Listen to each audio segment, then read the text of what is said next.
हर खबर पर होगी आपकी पकड़। डाउनलोड कीजिए एबीपी लाइव ऐप। सुरक्षा बलों ने गुरुवार को नगरोटा में जिन आतंकियों को मार गिराया, अब उस पर बहुत बड़ा खुलासा हुआ है। आतंकियों के पास से जब्त मोबाइल से सुरक्षा बलों को बहुत बड़ी जानकारियां मिली है।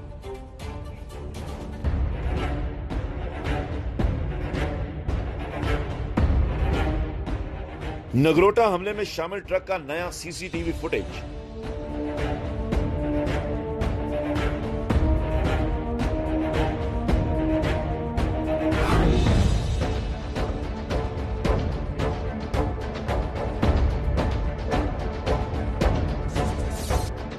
फोन की मदद से अपने आका के संपर्क में थे आतंकी।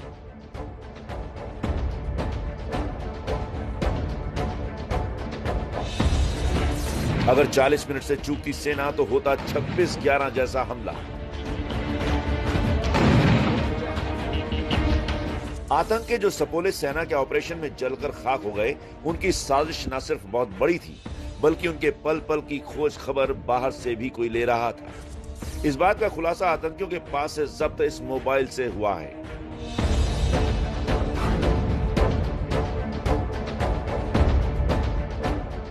ये मोबाइल जैश ए मोहम्मद के मारे गए आतंकियों में से एक का है, जो गुरुवार को ऑपरेशन खत्म होने के बाद सुरक्षा बलों को मिला था। एजेंसियों ने जब इसे खंगाला तो देखिए क्या मिला।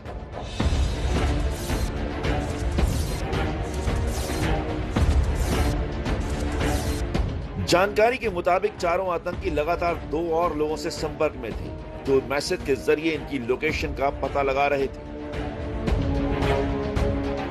आतंकियों ने 5वें शख्स का नाम P1 से सेव किया था और दूसरे शख्स का नाम P55 से। अब इस मोबाइल स्क्रीन को ध्यान से देखिए। स्क्रीन के बाईं ओर कांटेक्ट का लोगो बना है और नाम लिखा है P1। ठीक इसी जगह दूसरे मैसेज में P55 का नाम है। P1 और P55 आतंकियों से लगातार मैसेज में बात कर रहे थे। सबसे पहला मैसेज P1 ने भेजा है और आतंकियों से पूछा है कहां पहुंचे। आतंकियों को एक और मैसेज P55 से आया है, पूछा है कहां पहुंचे, क्या सूरत हाल है, मुश्किल तो नहीं। आतंकियों ने P1 को तो रिप्लाई नहीं किया, लेकिन P55 को 2 मैसेज भेजे। पहला जवाब दिया है 2 बजे, दूसरा जवाब है बता देंगे।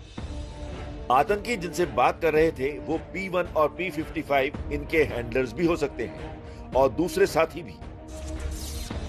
इन मैसेज के अलावा आतंकियों के ट्रक की एक ये सीसीटीवी फुटेज भी सामने आई है। ये तस्वीर सांबा के ठंडी खुई इलाके में बने टोल प्लाजा की है। आतंकियों से भरा ये ट्रक ठीक सुबह 3:44 पर इस टोल प्लाजा से गुजरा था और इसके 37 मिनट बाद नगरोटा टोल प्लाजा के पास एनकाउंटर हुआ था।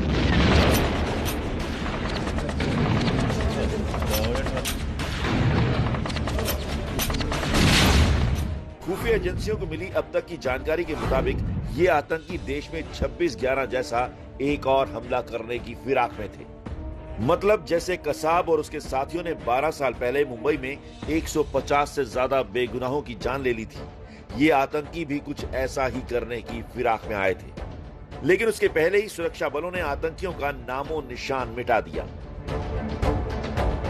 मिशन 26/11 के खुलासे के बाद कल प्रधानमंत्री मोदी ने सुरक्षा को लेकर समीक्षा बैठक की। इस बैठक में गृह मंत्री अमित शाह, राष्ट्रीय सुरक्षा सलाहकार अजीत डोभाल, विदेश सचिव समेत खुफिया एजेंसियों के बड़े अधिकारी शामिल हुए। इस बैठक के बाद प्रधानमंत्री मोदी ने ट्वीट किया और देश के वीर जवानों को बधाई दी। पीएम ने लिखा, हमारे सुरक्षा बलों ने एक बार फिर अत्यंत बहादुरी और प्रोफेशनलिज्म को प्रदर्शित किया है। सतर्कता के कारण उन्होंने जम्मू कश्मीर में लोकतांत्रिक प्रक्रियाओं पर हमला करने की एक नापाक साजिश को हराया है। जैश ए मोहम्मद से जुड़े 4 आतंकवादियों का मारा जाना और उनके साथ बड़ी मात्रा में हथियारों और विस्फोटकों की मौजूदगी यह संकेत देती है कि हमने तबाही और विनाश को भड़काने के उनके प्रयासों को एक बार फिर से विफल कर दिया है। अब सुरक्षा बल और खुफिया एजेंसियां आतंकियों के मददगारों को खोजने में जुटी हैं। ट्रक मालिक के अलावा आतंकी जिस P1 और P55 नाम के लोगों के संपर्क में थे, उनकी जानकारी भी जुटाई जा रही है।